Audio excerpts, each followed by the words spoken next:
एक महत्त्वाची बातमी समोर येते। सामाजिक न्याय विभागाला निधी वाटपात आता मोठा धक्का बसलाय। 401 कोटी नव्हे तर वर्षभरात 14,000 कोटींची निधीची रक्कम वळवल्याची माहिती आता सूत्रांनी दिली आहे। तर सामाजिक न्याय विभागातील गोपनीय सूत्रांनी ही माहिती दिली आहे। विविध कारणांसाठी हा निधी वळवल्याची माहिती सध्या समोर येते आहे।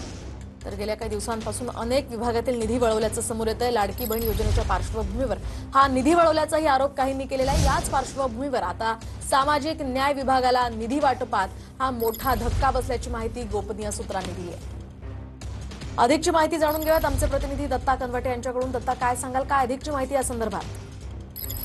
नक्कीच दरवर्षी सामाजिक न्याय विभागाचा कारणासाठी वळवला जातो, मात्र यावर्षी लाडक्या बहीण योजनेचा सर्वाधिक आर्थिक भार जो आहे तो राज्य सरकारवरती पडत आहे। त्यामुळे राज्य सरकार हा सगळा जो निधी आहे ते सामाजिक न्याय निधीच्या निधीमधून वळता करत असल्याचं आपल्याला पाहायला मिळतंय। सुरुवातीला 6,500-7,000 कोटीचा निधी वळवण्यात आला होता।